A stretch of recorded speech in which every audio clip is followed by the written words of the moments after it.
I mean, I guess all the L's were worth it.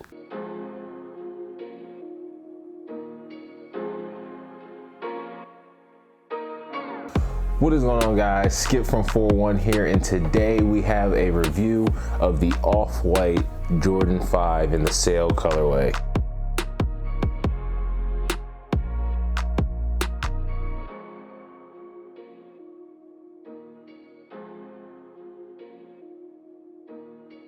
The Off-White Jordan 5 is the most recent collab between Virgil Abloh's Off-White brand and Nike. This is also the second Jordan 5 that we have gotten this year, as we got one back on All-Star Weekend that I took a big fat L on, and I really wanted that shoe, and I still want that shoe. It is one of my favorite shoes that is released this year, honestly, and it's becoming one of my favorite Off-White sneakers that he's done with Nike. I had it on my top 10 Off-White video that I made earlier this year, and I think this is a good iteration and an excellent take on a classic. Of course, this sneaker, this Off-White sneaker, takes its inspiration from the 3M tongue pair of the Fire Red, not the black tongue pair, even though there's details of the black tongue pair on the sneaker, mainly the 23 on the side, which this pair does not have. I also thought it was interesting that they decided to change the Nike Air on the back of the Sail Off-White 5s, because it's red on the originals and they made it black on this one. I'm not really sure why they did that. They could have just left it red. Maybe they just thought it was better for contrast reasons. I'm not really sure, but I would have rather had it red so that it was more true to, you know, the inspiration. Another thing is, I didn't know this because I don't have the original Off-White 5s, but it does still have that signature Jordan 5 smell. It has a very distinct smell. It's very toxic smelling rubber that Jordan 5s have. I don't know, I think it may be the midsole which gives it that smell, you know.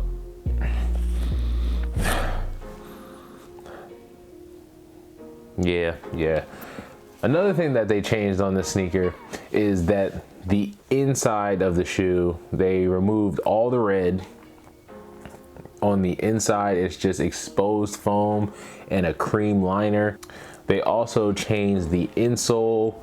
This one has a white Nike Air in it. This one has a red Nike Air on it. So that's another change that they made. Of course, they made all the eyelets a very aged yellow look. Just switched out the white laces for Sail laces. Aged the midsole. You can see the midsole, both say Nike.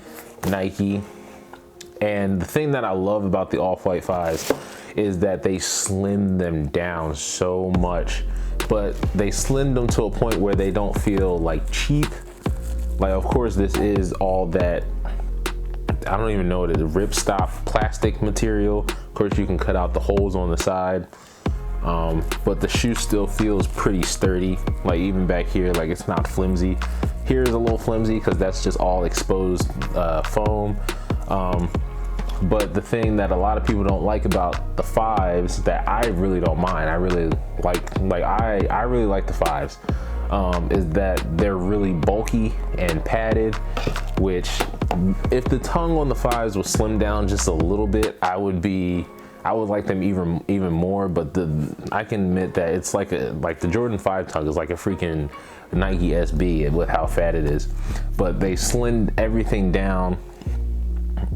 Exposed foam, you got the hole cutouts on the tongue, and a detail that I really loved is that where the Jordan patch, the Air Jordan patch is on the inside, where the hole is, it's actually cut off. So I thought that was a really cool attention to detail that it had. Of course, you got it in there. And another thing that it also has is an aged and yellow lace lock, which I'd be taking those off anyway. I usually never wear the lace locks on these. Of course, you've got the zip tie, which I'll also be taking off because I don't know, I just think it's kind of weird. It's like people who walk around with the StockX tag on their shoe. Like, every time I see that, I'm just like, come on, bro. Just take the StockX tag off. Like, we get it. You got your shoe from StockX. You're cool. Like, just cut it off, bro. Or the Stadium Goods tag or something like, come on, just take it off. You look ridiculous. But nonetheless, this is an excellent shoe. I happen to get my pair off of the SNKRS app. It's one of the very minimal amount of hits that I have this year. I actually hit twice on SNKRS app last week. It was a really big week for me. I'm super excited. Hopefully we can continue that for the rest of the year. On the inside of the shoe, you have the signature off-white paragraph. You got off-white for Nike, Jordan 5, Beaverton, Oregon, USA, C 1990, which is of course the year that the Jordan 5 debuted 30 years ago. And this is just a really good shoe. Hopefully Virgil has a couple pairs in the tuck for next year. I know next year is the 30th anniversary of the Jordan 6, so we're gonna be getting a whole lot of Jordan 6s. I know we're supposed to get a new pair of Travis Scott 6s. I don't know if we're gonna get any off-white 6s. I doubt we'll get some off-white 6s. I think we're supposed to get another pair of off-white 4s, the bread pair, but I really hope he's got a great pair. I know I saw one. I don't know if it was real or mock-up. Hopefully we do get that great pair, because that great pair is sexy. Also, I forgot to mention, this does come with 3 different lace options. It comes with a sail pair standard, a red pair, and a black pair. I'm probably gonna stay with sail, but I could see that red pair going really cool. Of course, it's got the off-white box with all the holes in it. And that's pretty much it for the Off-White 5. But thank you everybody for tuning into today's video. I hope you enjoyed. If you did enjoy, make sure you hit and beat up and abuse that like button. Make sure you hit the subscribe button. Hit that bell for notifications, because I will be having another review coming in a couple days. And I'm just gonna give you a little sneak peek of what it might be. If you can guess what's in there, just drop it down in the comments. But again, thank you guys for watching, and I'll catch you guys in the next one. Peace.